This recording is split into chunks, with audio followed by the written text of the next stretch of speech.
రాష్ట్ర ప్రభుత్వం ఆదేశాల మేరకు నెల్లూరు నగరపాలక సంస్థ పరిధిలో 120 మైక్రోన్ల కన్నా తక్కువ స్థాయి గల సింగిల్ యూజ్ ప్లాస్టిక్ ఉత్పత్తుల తయారీ, రవాణా, విక్రయం తదితరాలను నిషేధిస్తున్నట్లు కమిషనర్ సూర్యతేజ స్పష్టం చేశారు. నెల్లూరు కార్పొరేషన్ కార్యాలయంలో సోమవారం ఆయన ప్రజా సమస్యల పరిష్కార వేదికను నిర్వహించారు. అర్జీదారుల నుంచి ఆయన వినతులు స్వీకరించారు. నగరపాలక సంస్థ పరిధిలో ప్లాస్టిక్ ఉత్పత్తుల తయారీదారులు, రిటైలర్లు తగిన జాగ్రత్తలు తీసుకుని నిషేధించిన ప్లాస్టిక్ ఉత్పత్తుల తయారీని ఇక నుంచి ఖచ్చితంగా ఆపివేయాలని కమిషనర్ హెచ్చరించారు. క్రమం తప్పకుండా ప్లాస్టిక్ ఉత్పత్తుల దుకాణాలపై దాడులు నిర్వహిస్తామని, నిబంధనలు ఉల్లంఘించిన దుకాణదారులకు భారీ స్థాయిలో జరిమానాలు విధిస్తామని హెచ్చరించారు. గ్రీవెన్స్ కి మొత్తం 57 వినతులు అందాయన్నారు. ప్రతి అర్జీని క్షుణ్ణంగా పరిశీలించి బాధితులకి న్యాయం చేయాలని ఆయన అధికారుల్ని ఆదేశించారు. ప్రజా సమస్యల పరిష్కార వేదికలో నగరపాలక సంస్థ అదనపు కమిషనర్ నందన్, ఇంజనీరింగ్ విభాగం ఎస్ఈ రామ్మోహన్ రావు, ఆరోగ్య శాఖాధికారి doctor Chaitanya, city planner Padmaja, secretary Srilakshmi, manager Inayatullah, అధికారులు, సూపరింటెండెంట్లు, సిబ్బంది పాల్గొన్నారు.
నేను చెప్తాను.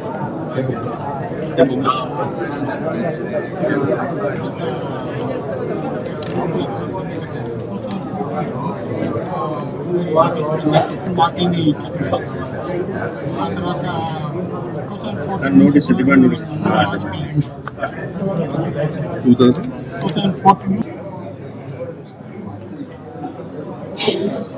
ఎక్కడయ్యా?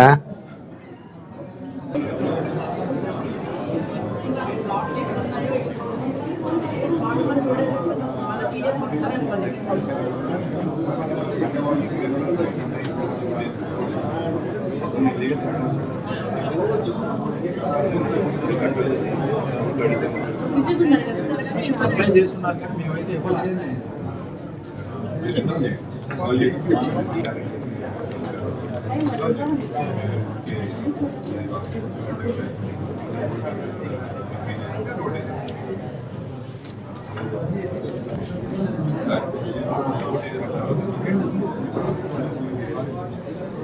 వేదిక పీజీఆర్ఎస్ని నిర్వహించడం జరిగింది. ఈరోజు మనకి ఇప్పటి వరకు 59 గ్రీవెన్సెస్ రావడం జరిగింది. దాంట్లో ముఖ్యంగా హౌసింగ్లో 16, ఇంజనీరింగ్లో 11, టౌన్ ప్లానింగ్కి సంబంధించి 15, రెవెన్యూ 4, పబ్లిక్ హెల్త్కి సంబంధించి 7 గ్రీవెన్సెస్ రావడం జరిగింది. ఇవన్నీ కూడా ఏవైతే కన్సర్న్డ్ సెక్షన్స్కి పంపిస్తాం వాళ్ళ హెచ్ఓడీస్తో సిబ్బందితో మాట్లాడటం జరిగింది. ఇవి త్వరితగతిన రిజాల్వ్ చేయడానికి అదే ఎక్కడైతే ఫీల్డ్ విజిట్స్ కావాలో ఆ ఫీల్డ్ విజిట్స్కి కూడా వెంటనే పంపించడం జరుగుతుంది. ఇవన్నీ కూడా రిజాల్వ్ చేసి లాజికల్ కంక్లూషన్ వెంటనే ఇవ్వటం జరుగుతుంది. అలానే వీటి పీజీఆర్ఎస్తో పాటు మనకి కమాండ్ కంట్రోల్ రూము డిఫరెంట్ మాధ్యమాల ద్వారా అంటే అడ్వర్స్ న్యూస్ కానీ, వాట్సాప్లో వచ్చిన మెసేజెస్ కానీ, సోషల్ మీడియా కానీ, కంట్రోల్ రూమ్ హెల్ప్ లైన్తో కానీ, ఈమెయిల్తో కానీ పోయిన వారం అంటే పోయిన పీజీఆర్ఎస్ నుంచి ఇప్పటి వరకు 20 కంప్లైంట్స్ వచ్చినాయి. ఈ 20 కంప్లైంట్స్లో 11ని ఫినిష్ చేయడం జరిగింది. ఇంకా 9 వివిధ దశల్లో పెండింగ్లో ఉండటం జరిగింది. సో అలానే పీజీఆర్ఎస్లో ఈరోజు రిసీవ్ చేసుకుంటంతో పాటు ఈ అన్ని మాధ్యమాల ద్వారా కూడా వచ్చిన కంప్లైంట్స్ని మనం మానిటర్ చేసుకుంటా వెంటనే అయ్యేలాగా చర్యలు తీసుకోవడం జరుగుతుంది. సో అందరూ ఈ పీజీఆర్ఎస్ వేదికని ఉపయోగించుకోవాలని కోరుకుంటున్నాను. Thank you. నగరవాసులందరికీ కూడా విజ్ఞప్తి, మనకి ప్లాస్టిక్ పొల్యూషన్ మీద మనం పోయిన 3వ శనివారం ఏదైతే ఉందో ఒక విస్తృతంగా 54 వార్డులో కూడా ప్రతి వార్డులో మనకి ప్లాస్టిక్ రహిత నెల్లూరు నగరాన్ని చూడడానికి కావాల్సిన చర్యల మీద అవగాహన సదస్సు కానీ, ప్లాస్టిక్ కలెక్షన్ డ్రైవ్స్ కానీ చేయడం జరిగింది. దాంతో కస్తూర్బా కళాక్షేత్రంలో ఈవినింగ్ మన ప్రైజ్ డిస్ట్రిబ్యూషన్ సెరమనీని కూడా ఏర్పాటు చేయడం జరిగింది. సో నేను ఈరోజు మార్నింగ్ విజిట్కి 20 వార్డుకి వెళ్ళాను. 20 వార్డులో చూసినప్పుడు కూడా చూస్తున్నప్పుడే పక్కన అపార్ట్మెంట్ నుంచి ఒక ఆవిడ ఈ ప్లాస్టిక్ బ్యాగ్ తీసుకొని పక్కన సైట్లోకి వేయటం కానీ అలా జరుగుతున్నాయి. అక్కడ మళ్ళీ ఆ స్ట్రీట్లో ఇంకా ఎవ్రీడే చెత్త కలెక్షన్ కూడా జరుగుతుంది. వెహికల్ కూడా ఉంటుంది. వాళ్ళు మిగతా రెసిడెంట్స్ కూడా చెప్పారు. కానీ ఇలా మనకి అశ్రద్ధ వల్ల పక్కన ప్లాట్లలో ఎవరు కూడా దయచేసి ఈ చెత్తని ప్లాటుల్లో వేయటం కానీ, ప్లాస్టిక్ కవర్స్ డ్రైనేజ్ కెనాల్స్లో వేయటం కానీ ఇలాంటివి చేయకండి. దీనివల్ల నగరం చాలా ఇబ్బందులు నగరవాసులు అందరూ ఇబ్బంది పడతారు. కాబట్టి మీరు ఓన్లీ చెత్త కలగేసే వెహికల్స్ మాత్రమే చెత్త ఇవ్వండి. పక్కన ఎవరైతే వేస్తున్నారో వీళ్ళకి జరిమానాలు విధించమని పదే చెప్తున్నా సరే కొంతమంది సిబ్బంది నిర్లక్ష్యం వహిస్తున్నారు.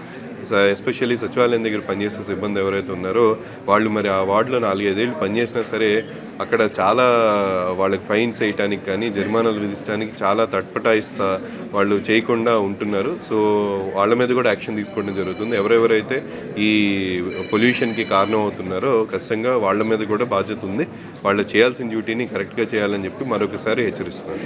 మనకి నెల్లూరు నగరానికి సంబంధించి ఇప్పుడు ఉష్ణోగ్రతలు పెరుగుతున్నాయి. సమ్మర్ కూడా మనకి వస్తుంది కాబట్టి దీనికి సంబంధించి నీటి సమస్య ఎక్కడ లాగడానికి వాటర్ సప్లైకి సంబంధించి మన ఇంజనీరింగ్ డిపార్ట్మెంట్ కానీ, పబ్లిక్ హెల్త్ డిపార్ట్మెంట్ కానీ అందరూ కోఆర్డినేషన్తో వాటర్ సప్లైని ప్రతి ఒక్కరికి అందించడానికి చర్యలు తీసుకున్నాం. దీంట్లో మనం ఇన్ఫిల్ట్రేషన్ వెల్స్ ఏవైతే ఉన్నాయో అక్కడ అన్నీ అవి పనిచేసేలాగా చూసుకోవటం, అలానే బోర్స్ మనకి చాలా ఉన్నాయి.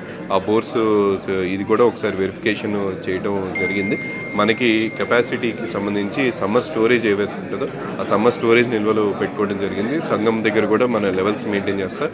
అది విజిట్ చేయడం కూడా జరిగింది. సంఘం దగ్గర నేను విజిట్ చేశాను. అక్కడ కూడా లెవెల్ చూశాను. మనకి ఇప్పుడు ఇబ్బంది లేకుండా కావాల్సినంత వాటర్ స్టోరేజ్కి ఉంది. సో ఖచ్చితంగా మనకి ఇవన్నీ కూడా చర్యలు తీసుకున్నాం. కొన్ని కాలనీస్కి మన వాటర్ సప్లై పైప్ సిస్టమ్ ద్వారా లేవో ఈ సమ్మర్లో వాళ్ళకి వాటర్ ట్యాంకర్స్ ఆ కాలనీస్కి కూడా ఎక్కువ ఇప్పుడు వచ్చేదానికంటే కొంచెం ఎక్కువగా పంపించడానికి చర్యలు తీసుకోవడం జరుగుతుంది. సో సమ్మర్కి మనం ప్రిపేర్డ్ అయి ఉన్నాం. ఎలాంటి ఇబ్బంది లేదు.